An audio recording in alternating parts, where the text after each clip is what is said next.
Keeping quiet, जो कि लिखी है पेब्लो नरूडा साहब ने। ये रहा राइटर का नाम, पोइट का नाम। जल्दी से आप अपने कमेंट में लिख देना ताकि याद रह जाए। अब क्या कह रहे हैं ये, now we will count to 12 and we will all keep still. अब मैं 12 तक गिनूंगा और फिर हम सब शांत हो जाएंगे, ठीक है।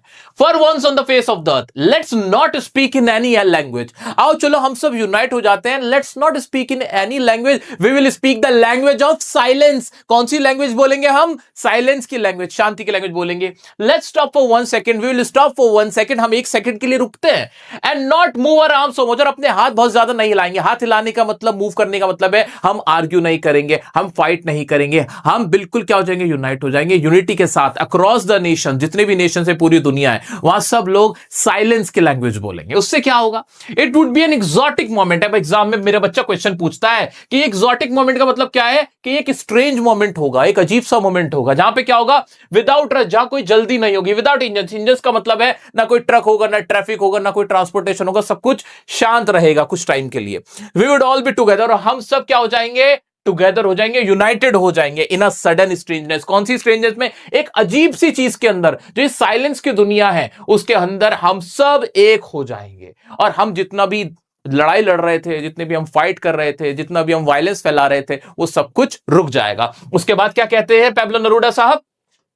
Fisherman in the cold sea would not harm whales. ये जो फिशरमैन, मछुआरे हैं कोल्ड सी में, वो वेल्स को हार्म नहीं पहुंचाएंगे, तो वेल्स बच जाएंगे। इससे क्या दिखता है कि पेब्लो नरूडा क्या है, एक एनवायरमेंटलिस्ट भी है, एक सोशल वर्कर भी है। मेरा बच्चा एग्जाम में पूछता है कि इससे क्या मिलता, क्या समझ में आता है आपको, कि वो एक क्या है, सोशल वर्कर भी नजर आते हैं, एनवायरमेंटलिस्ट भी नजर आते हैं, ये याद रखना। And the man gathering salt would look at his hurt hands. और वो जो आदमी जो सॉल्ट को इकट्ठा कर रहा है, नमक को इकट्ठा कर रहा है, वो भी अपने हाथों को देखने का उसको समय मिलेगा। इसका मतलब क्या है, we all will be seeing our damaged bodies, damage souls. जो भी हमारे डैमेज बॉडीज हैं, जो डैमेज सोल्स हैं, वो हम सब अपने आप को, अपने दुखों को देखने का हमें मौका मिलेगा कि हमने खुद को कितना हार्म कर लिया है। So we will be having a time to see our damaged bodies and soul, या डैमेज लाइफ, ये जो हमने अपनी कर रखी है वो हम देख पाएंगे, हमें कुछ समय मिल जाएगा। आगे बढ़ते हैं, आगे क्या कह रहे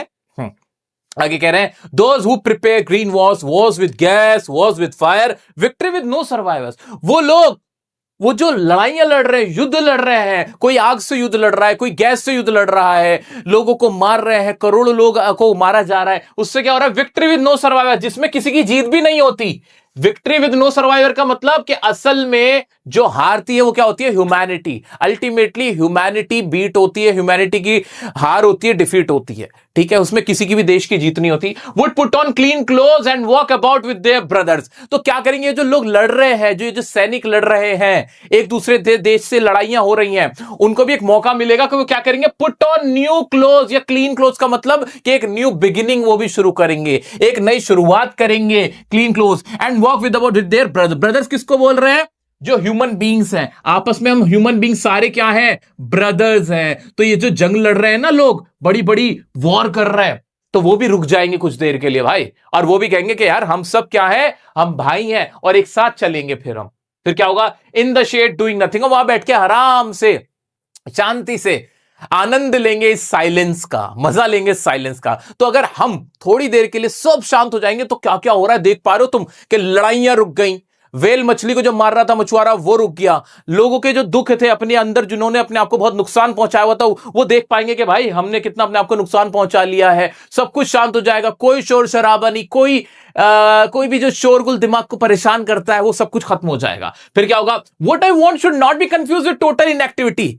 मेरा मतलब ये नहीं है कि बिल्कुल टोटल इनएक्टिविटी हो जाए, कि सब कुछ बंद ही हो जाए। Life is what it is about, I want no truck with death if I were not so single minded about keeping our lives moving. अब इनका मतलब ये नहीं है कि ये एकदम ऐसी जिंदगी चाहते हैं, ऐसा वर्ल्ड चाहते हैं जब सब कुछ लाइफलेस हो जाए। नहीं नहीं नहीं, ये शांति चाहते हैं कि जो बुरी चीजें हैं वो रुक जाए। या यही कह रहे हैं कि अगर हम बहुत सिंगल माइंडेड ना हो, क्या कह रहे हैं, if we were not so single minded, अगर हम सिर्फ एक ही तरह से ना सोचें, अगर हम सब सिर्फ एक ही तरह से ना सोचें about keeping our life moving, कि जिस तरह से हम अपनी जिंदगी गुजार रहे हैं उसे अगर हम सिर्फ एक ही तरह से ना जिए, एंड फॉर वंस, और एक बार हम क्या करें, कुड डू नथिंग, और कुछ ना करें, perhaps a huge silence might interrupt this sadness. तो हो सकता है जो हमारे दिलों में उदासी घर कर गई है वो दूर हो जाए। लेकिन हम क्या कर रहे हैं, हम सिर्फ एक तरह से ही सोच रहे हैं, जिंदगी में चले चले जा रहे हैं, चले चले जा रहे हैं, रुक नहीं रहे। तो अगर ये साइलेंस जो है, ये जो रुक जाएंगे, इससे हमें ये फायदा होगा कि हमारे अंदर का जो दुख है, दर्द है, जो सैडनेस हमारे अंदर है, वो खत्म हो जाएगी, हो सकता है वो खत्म हो जाए। Okay, perhaps a huge silence might interrupt this sadness of never understanding ourselves end of threatening ourselves with death. वो जो हमारे अंदर सैडनेस है, किस चीज की सैडनेस, अब वो सैडनेस बताई उन्होंने, किस चीज की सैडनेस, सैडनेस वो कि हम अपने आप को ही पहचान नहीं पाते, अपने आप को ही नहीं समझ पाते, और जो हमें मौत का डर सताता रहता है, वो शायद हमारे मन से दूर हो जाएगा। यहां बात किस चीज की हो रही है मेनली मेरा बच्चा, इंट्रोस्पेक्शन की। इंट्रोस्पेक्शन मतलब खुद का इंस्पेक्शन, खुद के बारे में जानना। हम कभी खुद के बारे में नहीं जान पाते, लेकिन जब हम थोड़ी देर के लिए सब शांत हो जाएंगे, so we will have the time to introspect ourselves, कि हम इंट्रोस्पेक्ट कर पाएंगे खुद को, कि भाई हम क्या करना चाहते हैं लाइफ में, और जो फियर ऑफ डेथ है वो भी हमारे मन से निकल जाएगा। आगे क्या कहते हैं हमारे poet, perhaps the earth can teach us as when everything seems dead and later proves to be alive. हो सकता है जो अर्थ है, ये जो नेचर है, ये हमें सिखा दे कि जब जब ऐसा लगता है ना कि कोई चीज बिल्कुल खत्म हो गई है, मर गई है, तभी शुरुआत होती है एक नई जीवन की, कोई नई चीज जिंदा होती है। तो ये बहुत प्यारा सा मैसेज देना चाहते हैं हमारे Pablo Neruda. Now I will count up to 12 and you would keep quiet and I will go. अब तुम 12 तक गिनना और चुप रहना, और मैं यहां से चला जाऊंगा। तो शांति से, फिर बहुत ही आराम से जो पैब्लो नेरूडा है वो यहां से अलविदा ले लेते हैं। तो बहुत प्यारी पोयम थी। इसमें मोटा माटी क्या बताया गया भाई, मोटा माटी इसमें यह क्या बताया गया है, जो तुम्हें याद रखना ही रखना है, कि वो चाहते हैं कि स्टिलनेस आए, लोगों में शांति आए, थोड़ी सी क्या है, शांति, सब कुछ ठहर जाए थोड़ी देर के लिए। स्टिलनेस एंड साइलेंस चाहिए उन्हें। उस साइलेंस को किस किस चीज को रोकना चाहते हैं, वॉर को, वॉयलेंस को, और ये जो नेचर को हार्म किया जा रहा है, नेचर को हार्म किया जा रहा है, उसको रोकना चाहते हैं। जो आपस में हेट्रेड है उसको रोकना चाहते हैं, ये सब चाहते हैं। और हमें किस चीज के लिए टाइम मिल जाएगा, फिर इंट्रोस्पेक्शन के लिए टाइम मिल जाएगा। जो फियर है उसको, फियर ऑफ डेथ को दूर करने का टाइम मिल जाएगा। ये सब कुछ हमें मिल जाएगा। और वो कह रहे हैं कि जो नेचर है वो ऐसा ही है, नेचर भी साइलेंट रहता है और हमें बहुत कुछ सिखाता है। सो नेचर के बारे में भी उन्होंने इसका जिक्र किया है। इतना था, और बहुत ज्यादा इसमें था नहीं। बाकी जो तुम्हें याद रखना है वो मैं बता देता हूं। उससे पहले मेरा बच्चा आ जाते हैं, इसकी कुछ इंपॉर्टेंट लाइंस जो तुम्हें एग्जाम में याद करनी ही करनी है, वो देख लेते हैं। हाँ जी, तो क्या कह रहे हैं भाई साहब, ये आ जाइए देखते हैं। हाँ जी, आ गए। तो ये कहते हैं जी, role of stillness in life. हमें क्या याद रखना है कि स्टिलनेस का हमारी लाइफ में क्या रोल है, हमने देख लिया। बार बार इसलिए करवा रहा हूं ताकि याद रह जाएगा ना फिर। Keeping quiet will bring us the peace of the mind. शांत रहने से हमारे को क्या मिलता है, पीस ऑफ माइंड मिलता है। मेरा बच्चा लिखो ये लाइन, कमेंट में लिखो। आज यहां लिख रहे हो, कल एग्जाम में लिखोगे। आज यहां लिख रहे हो, तुम्हारे जहन में, तुम्हारे दिमाग में, मस्तिष्क में लिखा जा रहा है। Introspect and understand ourselves better. इससे क्या क्या फायदा होता है कि हम इंट्रोस्पेक्ट कर पाते हैं, अंडरस्टैंड कर पाते हैं खुद को। No harm done by anyone, no wars, truck death और वेल, कि भाई किसी को भी कोई हार्म नहीं होता, ना कोई वेल मरती है और ना कोई वॉर होती है। Introspection and no total inactivity, उनका मतलब टोटल इनएक्टिविटी से नहीं है। इतना बताया, ठीक है जी। आ जाओ, चलो साइलेंस एंड स्टिलनेस से क्या फायदा होता है, इसको एक बार अच्छे से समझ लेते हैं। ये वर्ड यूज करना मेरा बच्चा, एलिविएट्स। एलिविएट्स का मतलब होता है किसी चीज को कम करना। एग्जाम में बढ़िया नंबर मिलेंगे। एग्जाम में बार बार क्वेश्चन ये पूछा जाता है कि बताओ ये जो स्टिलनेस है, क्वाइटनेस है, इससे क्या फायदा होता है। तो तुम्हें क्या पहले बताना है, एलिविएट सैडनेस, इससे सैडनेस दूर हो जाती है।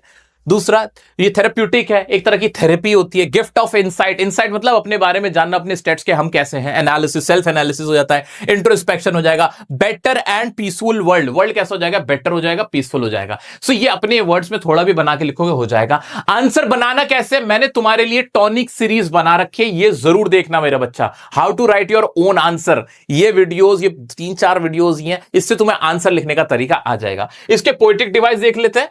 हाँ जी, पोएटिक डिवाइस देख लेते हैं। तुम्हारे एलिट्रेशन इसमें क्या था, वाह वाह की आवाज आ रही थी। हाँ जी, वाह वाह की आवाज आ रही थी, वाह वाह, ऐसे हर्ट हैंड्स में हा हा की आवाज है। तो तुम खुद भी देख सकते हो, एलिट्रेशन और ये पोएटिक डिवाइस इजी हो गए। ऐसे फॉर्म में फ था और कौन सा था, फ ऐसे सा, बड़ा आसान था। तो ये हमारे इसमें क्या थे, एलिट्रेशन थे। रेपिटेशन, एक ही वर्ड बार बार कौन सा रिपीट हुआ था, विदाउट बार बार यूज हो गया था। सिंबलिज्म, ब्रदर्स किसको दिखा रहे हैं, ह्यूमन बींग्स को दिखा रहे हैं। ये इसके सिंबलिज्म हो गए थे। आज राइम स्कीम फ्री थी, इसमें बहुत ज्यादा एक लय नहीं बन रही थी, ठीक है। बाकी ये सारी चीजें और अच्छे से हम हमारे लाइफ सेशन में, तो अभी शुरुआत है मेरा बच्चा, this is just the starting. इसके बाद देखना हम अभी 3-4 और बढ़िया रिवीजन करेंगे। देखना तुम औरों को भी पढ़ा पाओगे,